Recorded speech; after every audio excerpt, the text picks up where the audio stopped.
وہ پشت اب سوکھا گیا شیر خدا کی آل کا وہ تیرے ہاتھوں پر تری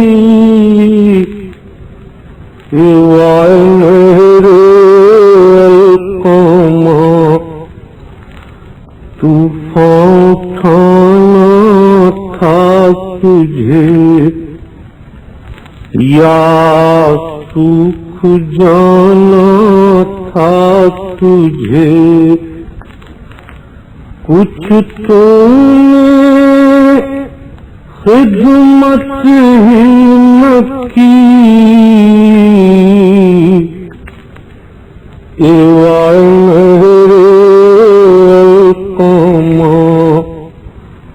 ایک مشک پانی کے لیے۔ ناظرین السلام علیکم، میں ہوں شوکت عابدی، پیش خدمت ہے پروگرام آزاداری دین کی زندگی ہے۔ ناظرین، جیسا کہ آپ جانتے ہیں کہ محرم کے ایام شروع ہونے والے ہیں اور لوگ جو پردیس میں ہیں وہ اپنے اپنے گھر آ رہے ہیں، عزاخانوں میں صفائی و ستھرائی کے انتظامات ہو رہے ہیں، انجمنیں، علماء، ذاکرین، خطبہ اپنے پیغام کو دینے کے لیے پوری طریقے سے تیاری کر رہے ہیں، اور جو دوسرے لوگ ہیں، کامن مین ہیں، جو ہمارے نکلتے ہوئے جلوس کو دیکھتے ہیں، ہم کو ماتم کرتا ہوا دیکھتے ہیں، وہ ہمارے بارے میں کیا سوچتے ہیں اور وہ کیا ہم سے جاننا چاہتے ہیں، ان کو کس طرح کی غلط باتیں پہنچائی جا رہی ہیں دوسروں کی طرف سے، ان تمام باتوں کا صحیح جواب دینے کے لیے ہم نے یہ پروگرام یہاں پر رکھا ہے۔ آپ جانتے ہیں کہ اس وقت ہم تنظیم المکاتب کے حال میں بیٹھے ہوئے ہیں اور اس وقت ہمارے ساتھ موجود ہیں حجت الاسلام والمسلمین مولانا صفی حیدر صاحب قبلہ، مولانا ممتاز جعفر صاحب قبلہ، مولانا تہذیب الحسن صاحب، مولانا فیروز علی صاحب، مولانا جعفر عباس صاحب، مولانا فیض عباس صاحب، یہ سب کے سب یہاں کے اوپر موجود ہیں، اور جعفر عسکری صاحب بھی ہمارے ساتھ موجود ہیں۔ اور ہمارا جو عنوان ہے وہ صاف صاف لکھا ہے کہ عزاداری دین کی زندگی ہے۔ اس پروگرام میں ہم عزاداری کی ضرورت، اہمیت، افادیت اور آداب، ان عنوانات کو پیش نظر رکھتے ہوئے اپنے پروگرام کو آگے بڑھا رہے ہیں۔ تو اب میں سب سے پہلے حجت الاسلام والمسلمین مولانا صفی حیدر صاحب قبلہ سے گزارش کرتا ہوں کہ برائے کرم سب سے پہلے کامن مین تک اس بات کو، عام آدمی تک اس بات کو پہنچائیں کہ آخر عزاداری ہے کیا، تاکہ جو لوگ نہیں جانتے ہیں ان تک بھی یہ پیغام پہنچ جائے۔ بسم اللہ الرحمن الرحیم۔ یوں تو عزاداری کے معنی ہیں کسی بھی حادثے پر، خاص کر کے کسی کی موت پر رنجیدہ ہونا، یہ عزا کہلاتا ہے۔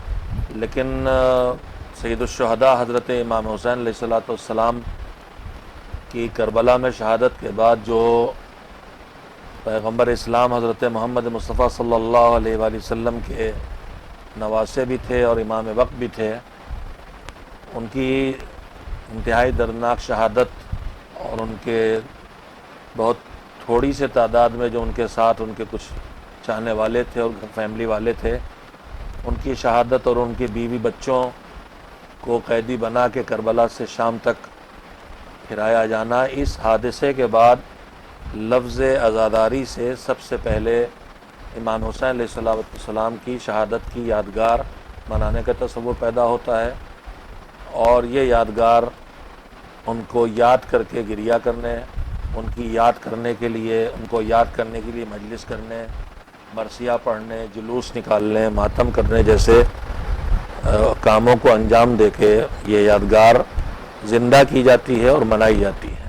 ناظرین، جیسا کہ آپ نے دیکھا کہ مولانا نے یہ بتا دیا کہ 61 ہجری میں محمد صاحب کے نواسے کو عراق میں کربلا نام کے شہر میں 3 دن کا بھوکا پیاسا ان کے تمام ساتھیوں کے ساتھ بے جرم و خطا شہید کر دیا گیا تھا، اور اس کے بعد ان کی لاشوں پر گھوڑے دوڑائے گئے تھے، ان کے سروں کو جدا کیا گیا تھا، اور اس کے بعد بچے ہوئے لوگوں کو، ان کے گھر کی عورتوں کو گرفتار کرنے کے بعد لے جا کر اس وقت کے جو بادشاہ تھا، اس وقت کا ظالم بادشاہ جو تھا یزید، اس کے دربار میں پیش کیا گیا تھا۔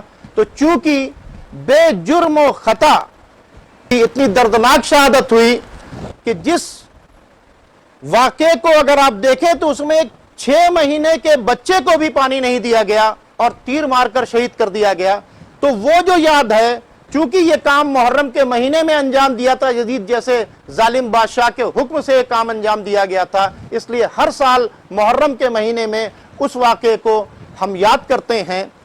تو اب میں آپ سے پھر پہلا سوال آپ سے ہی کروں گا کہ آخر اس واقعے کو 1400 سال بیت جانے کے بعد بھی کیا ضرورت ہے کہ اس واقعے کو ہم بار بار جو ہے دوہرا رہے ہیں اور یاد کر رہے ہیں؟ انسانی فطرت یہ ہے کہ انسانی زندگی میں اگر کوئی عام حالات سے ہٹ کے کوئی حادثہ گزرتا ہے، چاہے وہ کسی بڑی خوشی کا موقع ہو یا کسی بڑے غم کا موقع ہو، تو اس کو یاد کیا جاتا ہے۔ ہمارے گھروں میں بھی اگر حادثات ہو جاتے ہیں، ہمارے والد کا انتقال ہو جائے تو ہم پلٹ پلٹ کے یاد کرتے ہیں۔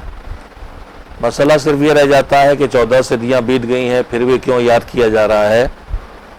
تو چونکہ کربلا کا واقعہ اور اس کے ذریعے ملنے والے پیغامات ایسے ہیں کہ جو جب تک انسان باقی ہے اس وقت تک انسانوں کے لیے اس میں پیغام چھپے ہوئے ہیں، لہذا ان پیغامات کو انسانوں تک پہنچانے کے لیے اگر میں یہ کہوں کہ ایک الہی نظام ہے جو اس نے قائم کیا ہے، ورنہ شہید اور بھی گزرے، سید الشہداء امام حسین علیہ السلام کے علاوہ جناب آدم سے لے کے حضرت خاتم المرسلین تک صلی اللہ علیہ وآلہ وسلم بہت سے شہداء گزرے ہیں، لیکن کسی کے یاد کرنے کا اہتمام و انتظام اس طرح سے نہیں دکھائی دیتا۔ اور ایک بات میں اور کہنا چاہتا ہوں، قرآن مجید میں ایک تو فطرت کا تقاضا ہے کہ بڑے حادثات کو آدمی یاد رکھتا ہے اور ان سے سبق سیکھتا ہے، جیسے ہم کسی اگر صحیح کاز کے لیے اگر کوئی قربانی دیتا ہے تو اس کو یاد کیا جاتا ہے۔ مثال کے طور کے اوپر 15 اگست اور 26 جنوری میں جنہوں نے ملک کے اندر اتنی بڑی شہادت دی، ٹھیک ہے، ملک کو بچانے کے لیے تو پھر ایک دن مخصوص کیا گیا ہے اور اس دن ان لوگوں کو یاد کیا جاتا ہے۔ جی تو قرآن مجید میں پروردگار عالم نے بیان کیا ہے کہ جناب موسیٰ کو حکم دیا گیا کہ قرآن مجید میں اللہ کہتا ہے کہ لَقَدْ أَرْسَلْنَا مُوسَىٰ بِآيَاتِنَا، ہم نے جناب موسیٰ کو اپنی نشانیاں دے کے بھیجا اور ان کے ذمے ایک کام یہ کیا کہ ان اخرج قومک من الظلمات الی النور، اپنی قوم کو اندھیروں کی گمراہیوں کے اندھیرے سے نکال کے ہدایت کی روشنی میں لاؤ، وَذَكِّرْهُمْ بِأَيَّامِ اللَّهِ۔ جناب موسیٰ کا اصلی کام تھا کہ جو گمراہ ہیں، جو بہک گئے ہیں، غلط راستے پہ چلے گئے، انہیں صحیح راستے پہ لانا ہے، اندھیروں میں بھٹکتے ہوئے لوگوں کو اجالوں میں لانا ہے۔ اس کے بعد ان کو کیسے یہ کام کرنا ہے وہ اللہ نے ان سے اس آیت میں کم سے کم نہیں کہا ہے، لیکن ان کاموں میں سے کہ جو انسان کو ظلم کی گمراہی سے عدالت تک لائے، جو خرابیوں اور بری عادتوں سے اچھی عادتوں تک لائے، اس کے جو طریقے ہو سکتے ہیں ان میں سے ایک طریقے کا ذکر اللہ کرتا ہے، وَذَكِّرْهُمْ بِأَيَّامِ اللَّهِ۔ موسیٰ اپنی قوم کو خدا کے دن یاد دلاؤ۔ ہر دن اللہ کا دن ہے، ہر مہینہ اللہ کا مہینہ ہے، ہر زمین، ہر کائنات کا ہر حصہ اس کا ہے، لیکن ان میں سے ایک جگہ بیت اللہ کہلاتی ہے، اللہ کا گھر، ایک مہینہ رمضان کا شہر اللہ کہلاتا ہے، اللہ کا مہینہ۔ اسی طرح سے اس نے ایام اللہ کا دن کا لفظ استعمال کیا ہے کہ اللہ کے دنوں کی یاد دلاؤ۔ تو عام طور پر اور خاص کر کے تمام انسانوں سے میں کہوں گا فطرت اچھے اور خراب دنوں کو یاد رکھتی ہے اور اس سے سبق سیکھنے کے لیے انہیں یہ دہرایا جاتا ہے. اور خاص کر کے اپنے مسلمان بھائیوں سے عرض کروں گا کہ قرآن کریم نے اندھیروں سے نکل کے اجالے میں آنے کے لیے ایک راستہ خصوصیت سے بتایا ہے. ایام اللہ کو یاد کرنا، چاہے جناب ابراہیم کی قربانی جناب عیسیٰ کے اسماعیل کو قربان کیا ہو یا اور جو دن ہے وہ یادگار بن جاتے ہیں، اور ان کو یاد کرنا. ہر حادثے کے اثرات کچھ دنوں کے بعد ختم ہو جاتے ہیں، لیکن کچھ ایسے واقعات و حادثات گزرے ہیں کہ زمانہ گزرنے سے ان کے اثرات بڑھتے ہیں. ان میں سے کربلا کا حادثہ ہے جو ظلم کے خلاف گونجتی ہوئی آواز بنتا جا رہا ہے اور پھیلتا چلا جا رہا ہے، اور اس وقت پوری دنیا میں اس سے زیادہ مؤثر کوئی تذکرہ نہیں ہے جو ظلم کے خلاف آواز اٹھانے کے کام آئے. یہ فطرت بھی ہے اور یہ حکم خدا بھی ہے کہ ان دنوں کو یاد کیا جائے، اس لیے ہم حسین کی شہادت کو یاد کرتے ہیں، اس کی یاد مناتے ہیں. جناب ممتاز جعفر صاحب، جیسا کہ آپ کو ہمارا عنوان پتہ ہے کہ عزاداری دین کی زندگی ہے، ہم اس کے جو یعنی ضرورت، اہمیت، افادیت اور آداب پر بات چیت کر رہے ہیں. ابھی ہم صرف ضرورت کے اوپر بات چیت کر رہے ہیں کہ جیسا کہ مولانا نے بتایا جناب موسیٰ کے سلسلے کے اندر، کیا قرآن میں یاد منانا اتنا ہی ضروری ہے؟ اس کے لیے اور کوئی مثال قرآن کے اندر موجود ہے یاد منانے کے لیے؟ بسم اللہ الرحمن الرحیم. دیکھیے قرآن میں مختلف جگہوں پر اور پروردگار نے کئی مرتبہ کہا ہے کہ کبھی کہا کہ ابراہیم کو یاد کرو، کبھی کہا نوح کو یاد کرو، کبھی کہا کہ جناب عیسیٰ کو یاد کرو. تو ان تمام افراد کو، مختلف انبیاء کو یاد کرنے کا حکم دیا گیا.